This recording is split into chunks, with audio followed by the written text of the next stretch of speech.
जननी जनक सिय राम प्रेम के बीच सकल व्रत धर्म नेम के काम कोह कली मल करिगन के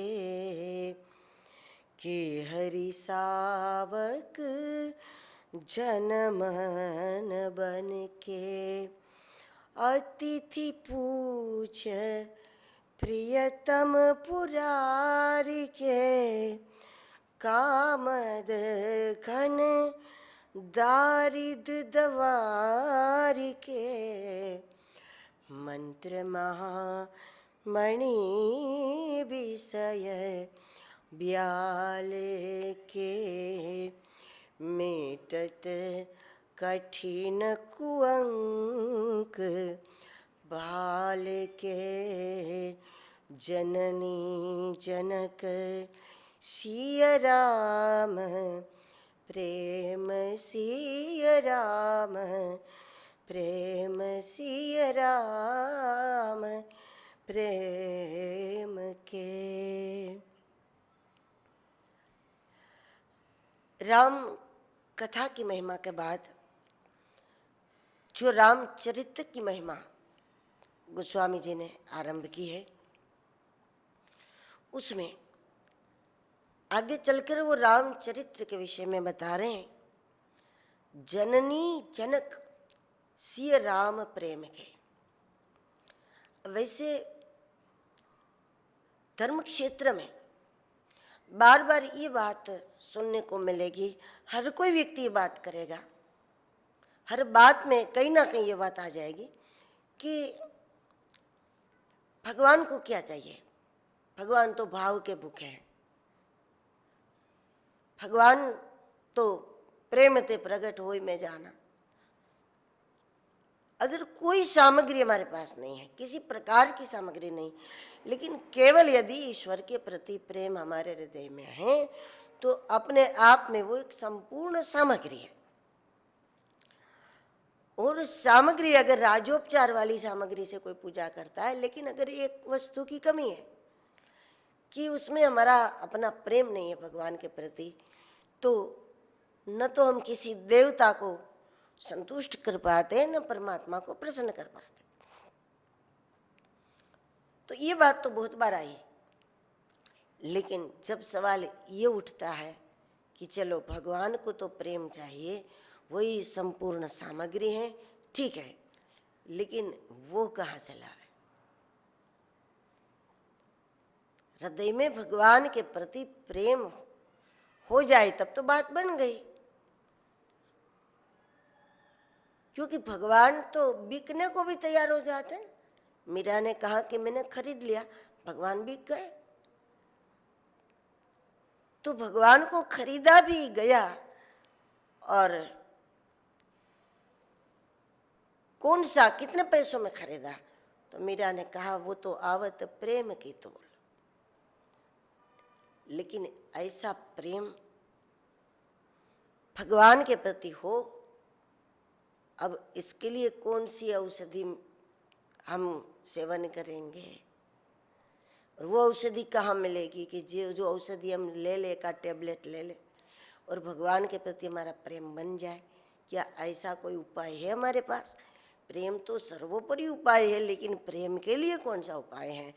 तो इसका जवाब यहाँ तुलसीदास जी बता रहे हैं कि हमारे हृदय में भगवान के प्रति प्रेम का जन्म हो। प्रेम को जन्म देने वाले माता और पिता दोनों ही जननी जनक सिय राम प्रेम के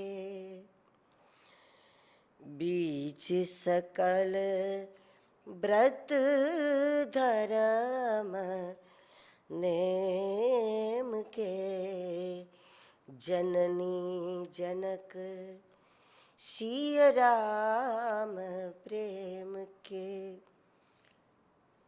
सिय राम प्रेम के जननी जनक माता और पिता दोनों ही रामचरितमानस है। और दूसरी बात कि जीवन में सुख चाहिए तो धर्म करना जरूरी होता है। बिना धर्म किए तो व्यक्ति आगे चलकर फिर गिरता जाएगा, दरिद्री हो जाएगा, क्योंकि उसने कुछ किया नहीं, उसने बोया नहीं। अब धर्म भावना अगर हमारे मन में है तो धर्म भावना के चलते गरीब व्यक्ति भी थोड़ा धर्म कर लेता है, क्योंकि धर्म भावना है उसमें, तो वो धर्म भावना उसे करा लेगी। थोड़े में से भी थोड़ा वो मदद कर लेगा, कुछ भी कर लेगा, मंदिर में जाकर भी कहीं रख लेगा, थोड़े से भी थोड़ा वो कर लेगा। लेकिन धर्म की भावना ही नहीं है तो हमारे भीतर धर्म भावना कैसे बनेगी? तो वो भी गोस्वामी जी बता रहे हैं कि इसके लिए भी यही उपाय है। जननी जनक सिय राम प्रेम के बीज सकल, सभी प्रकार के व्रत, सभी प्रकार के धर्म, उसका बीज है रामचरितमानस। क्योंकि रामचरितमानस हमारे भीतर धर्म के बीज को स्थापित करता है। नियम का व्रत बीज, व्रतों का बीज, बीज सकल व्रत धर्म नेम के, नेम मानी नियम, व्रत और सभी प्रकार की जो धर्म क्रियाएं है उसका बीज रामचरितमानस हमारे अंतःकरण में बोता है। तो वो बीज कौन सा बीज है? तो आगे चलकर कहा है, धर्म न दूसर सत्य समाना, आगम निगम पुराण बखाना, धर्म न दूसर सत्य समाना। तो उस सत्य के प्रति ही हमारी आस्था बन जाती है, तो सारे धर्म, सारे व्रत, सारे नियम अपने आप हमारे जीवन में आ जाते हैं, क्योंकि वो सब उसी के अंतर्गत है।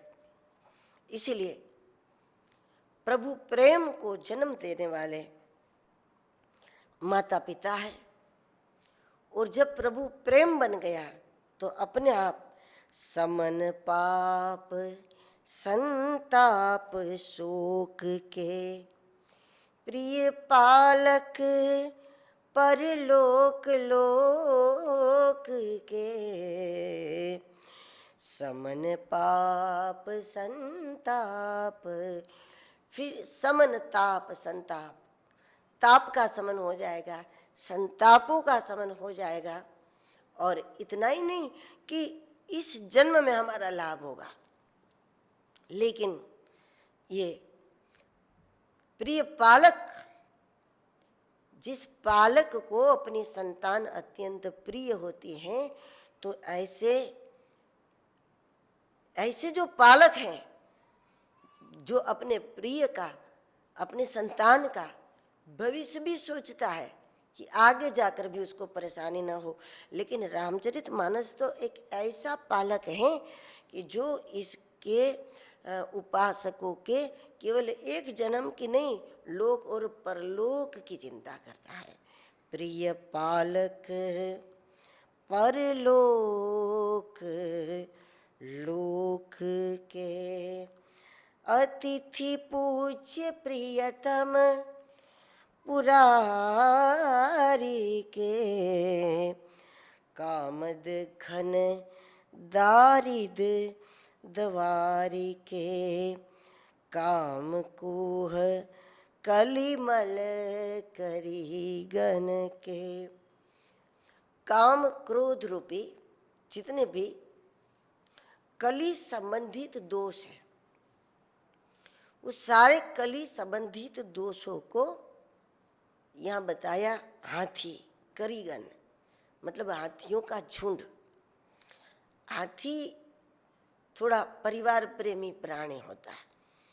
हाथी बहुत झुंड में घूमते हैं, क्योंकि हाथी को अपने पत्नी, परिवार, बच्चे, उससे उसका हद से ज़्यादा उससे लगाव रहता है।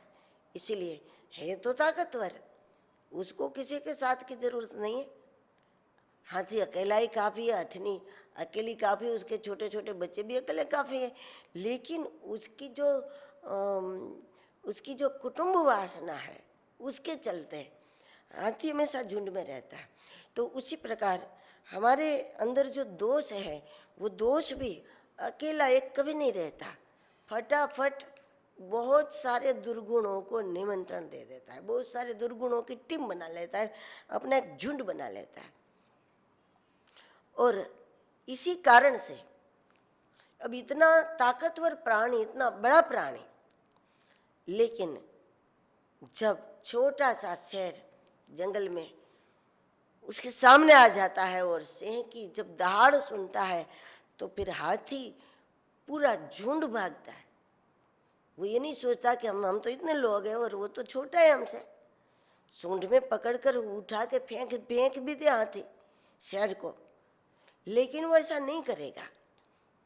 ऐसा कभी सुनने में भी नहीं आया अभी तक कि वे हाथी ने ऐसा कर लिया कि वो तो सूंड में पकड़ के ऊंचा करके फेंक दे शेर को, तो हड्डियाँ भी टूट जाए शेर की।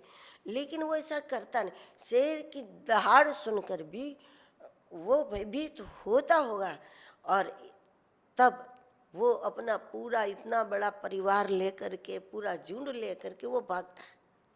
जबकि शेर छोटा बच्चा भी होगा शेर का, तो वो प्रयास करेगा कि वो अपनी मस्ती में घूमेगा, अपनी मस्ती में चलेगा, क्योंकि उसमें भय नहीं है। और भय नहीं है, इसका कारण उतनी वासना नहीं है। वासना के कारण हाथी को उस बात का डर भी बना रहता है। तो हमारे भीतर कली के कारण जितने भी दोष हमारे मन में हैं, वो झुंड के रूप में है, और उस दोष रूपी झुंड के लिए राम कथा शेर है कि हरि सावक जन मन बन के अतिथि पूज्य प्रियतम पुरारी के कामद घन दारिद दवारी के। अतिथि पूज्य प्रियतम पुरारी के बहुत बहुत अनोखा दर्शन है। राम कथा क्या है बताया, रामचरित क्या है? भगवान शिव के लिए, भगवान शिव के लिए ये विशेष अतिथि है, अतिथि पूज्य। जब कोई अतिथि आता है तो हम अतिथि सत्कार जरूर करते हैं, लेकिन उस पर भी जब हमारे कोई पूज्य अतिथि के रूप में आ जाए, मतलब अचानक आ जाए, जिसको हम मानते, जिसको हम पूजनीय दृष्टि से देखते हैं, तो वो हमारा कोई पूजनीय, कोई वंदनीय, कोई विभूति हो, और जिसको हम भगवान की तरह मानते हैं और पूजते हैं, और हम कल्पना भी नहीं कर सकते कि हम जब जाए तब भी हमें दर्शन हो गए या नहीं हो गए, और ऐसे में अचानक वो दरवाज़ा खटखटा ले और वो अगर द्वार पर आ जाए, तो कुछ समय तक हम कल्पना भी नहीं कर पाएंगे कि ये सही है, कि ये सपना है, कि क्या है। तो इतनी प्रसन्नता होती है।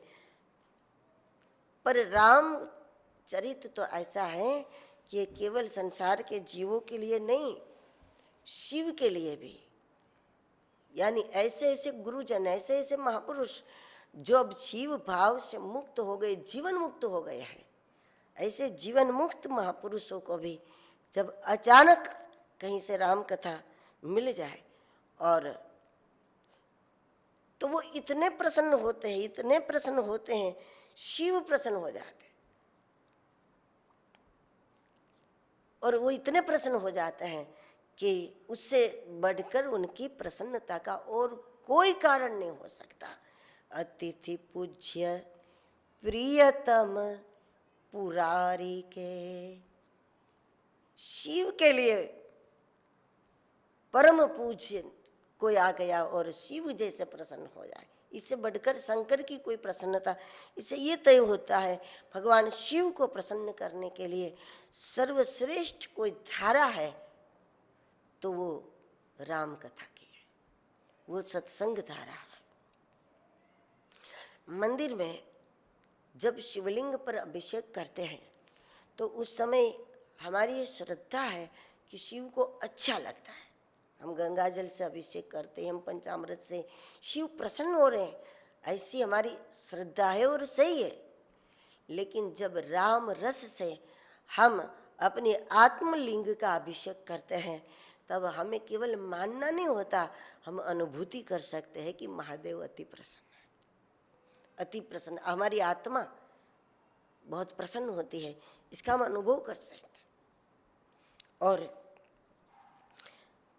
कामद घन दारिद दवारी के, कामद घन, कामद घन, घन यानी बादल,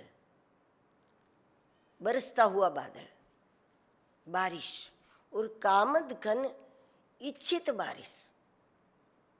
अब जब इच्छित बारिश होती है, जितनी हमें चाहिए उस मात्रा में जब जल बरसता है, उस मात्रा में बारिश होती है, हम जितनी चाहें कि बस हो जानी चाहिए और हो जाए। और इस प्रकार जब इच्छित बारिश होती है तो फिर किसान समृद्ध हो जाते हैं, बहुत सारा धान पकता है, फसल अच्छी हो जाती है और दरिद्रता उसकी समाप्त हो जाती है। क्योंकि फसल अच्छी होने से दरिद्रता खत्म हो जाती है। तो रामचरितमानस एक ऐसा कामद घन है जिसके जीवन में जब राम कथा रूपी कामद घन बरसता है तो फिर वो हमेशा के लिए दरिद्रता को समाप्त, वो वाला धन जब जीवन में आता है तो कुछ दिनों तक तो दरिद्रता गई, लेकिन आगे फिर दरिद्री नहीं बन जाएंगे इसका कोई भरोसा नहीं। लेकिन राम कथा रूपी बादल अगर बरस जाए तो कामद घन दारिद द्वारी के, हमेशा के लिए दरिद्रता हमारे यहाँ से विदा ले लेती। मंत्र महामणि विषय ब्याल के, मेटत कठिन कुअंक भाल के, मेटत कठिन कुअंक भाल के। मंत्र महामणि विषय ब्याल के, आगे भी जब राम कथा को मंत्र बताया वहाँ भी इस चौपाई पर हमने थोड़ी चर्चा की। एक बार महाशब्द है दोनों दिशा के लिए, महामंत्र है, मंत्र महामणि, तो महामंत्र भी है, महामणि भी है। साधारण मणि नहीं है। साधारण मणि, माणिक, रत्न, हीरा, पन्ना, उसको हम बाजार से खरीद सकते हैं, लेकिन राम कथा वो मणि नहीं है, ये महामणि है। और इसीलिए महामणि है, बताया इसको कि बिना महापुरुषों की कृपा से ये उपलब्ध नहीं हो सकता। ये केवल पैसों के बल से मिल नहीं सकता, महापुरुषों की कृपा से ही ये संभव होता है, इसीलिए इसको महामणि कहा। और ये मंत्र है तो वो भी महामंत्र है, विषय ब्याल के। संसार के जो सारे विषय है, विध विषय है, भोग है, जब वो विष तो कड़वा ही होना चाहिए, लेकिन जब विष हमको कभी थोड़ा मीठा लगने लगे, कड़वी चीज हमको मीठी लगने लगती है, तो फिर इसका मतलब तो ये हुआ कि उसको कुछ जहरीला सर्प वगैरह ने उसको काटा है। सर्पदंश हुआ है या नहीं, इसको कैसे समझा जाता है?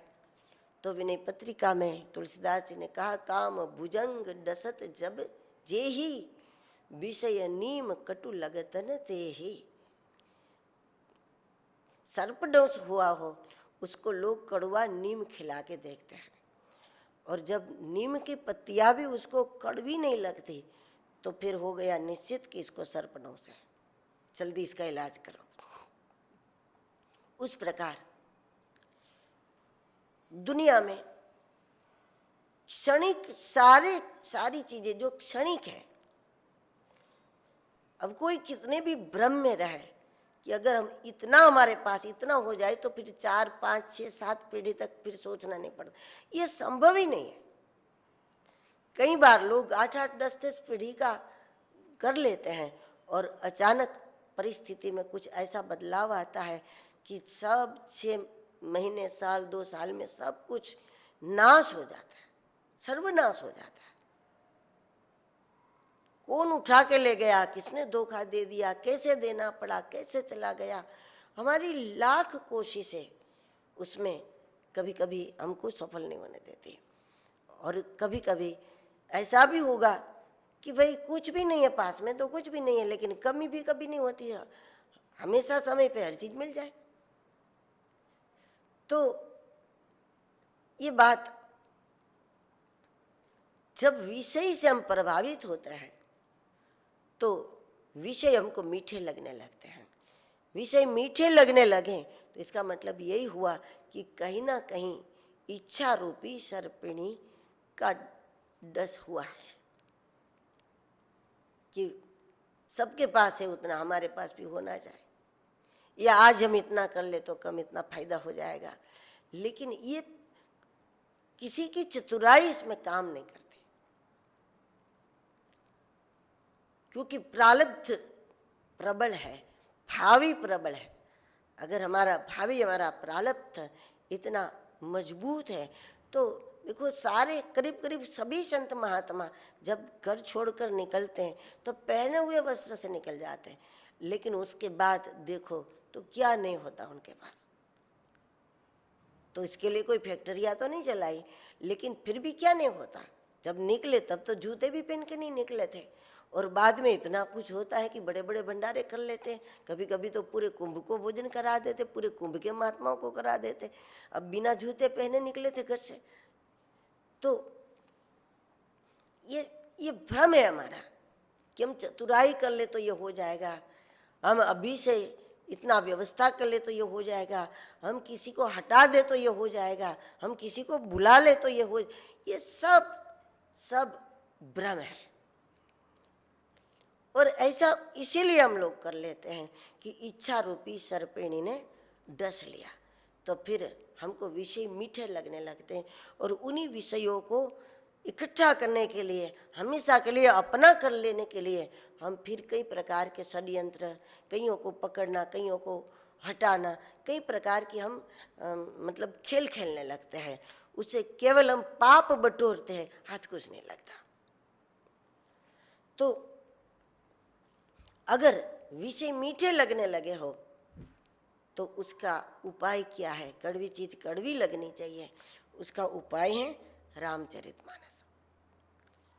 और जब हम राम कथा का आश्रय कर लेंगे तो हम बिना मतलब की चतुराई नहीं करेंगे, बिना मतलब का छल नहीं करेंगे, और इससे हम आगे चलकर दुखी भी नहीं हो जाएंगे, क्योंकि सत्संग में यह सामर्थ्य है कि मेटत कठिन कुअंक भाल के। वैसे तो ये बड़ी प्रसिद्ध बात है कि जो हमारे भाग्य में लिखा है उसको कोई नहीं मिटा सकता, कौन मेटनहार। लेकिन रामचरितमानस में 2 बार इस बात का दावा किया गया कि ये संभव है। एक तो ग्रंथ निष्ठा, सत्संग निष्ठा। सत्संग निष्ठा अगर जीवन में आ गई तो हमारा जो दुर्भाग्य है वो सौभाग्य में बदल जाता है, कुअंक सुअंक में परिवर्तित हो जाता है। और आगे चलकर ये भी बताया भगवान शिव की कृपा जब हो जाए तो भावी उमेटी सके त्रिपुरारी, भावी उमेटी सके त्रिपुरारी। भगवान शिव की कृपा हो जाए तो भावी उमेटी सके त्रिपुरारी। अब कैसे मिटाते हैं? रामचरितमानस कुअंक को कैसे सुअंक में परिवर्तित कर दे, कुअंक को कैसे मिटा देगा? इस प्रकार मिटा देगा कुअंक को कि अगर किसी के भाग्य में ऐसा है कि चलो इसके भाग्य में घर ही नहीं है, जिसके भाग्य में घर ही नहीं, घर बनेगा ही नहीं, उसके भाग्य में घर नहीं है, लेकिन उसके भाग्य में कुछ ऐसी लीला हो जाती हैं कि उसको हर समय भगवत कार्य में जब उसको निकल जाना पड़ेगा, घूमना ही होगा, निकलना ही होगा, जरूरत भी नहीं होगी घर की, और अपना तो घर नहीं होगा, लेकिन अपना होता तो भी इतना सुंदर नहीं होता, ऐसे ऐसे स्थानों में उसको निवास मिलेगा। तो घर तो कभी नहीं बना, घर बनता तो वो फंस जाते उस दीवार में, घर न बना तो ये उसका कुअंक है वो सुअंक में परिवर्तित, वो श्राप वरदान में परिवर्तित हो गया। क्योंकि घर होता तो घर में फंस जाते, उतना ही रहता था, लेकिन जब भगवान ने उसको क्षेत्र ही कुछ ऐसा दे दिया, कार्य ही कुछ ऐसा पकड़ा दिया कि उसको उस चार दीवार की तो आवश्यकता न रही और उसके लिए सुविधा की कोई कमी भी ना रही। मतलब कई प्रकार से इस प्रकार से बदल जाता है व्यक्ति का भाग्य जब ग्रंथ निष्ठा हो, गुरु कृपा हो, शिव कृपा हो।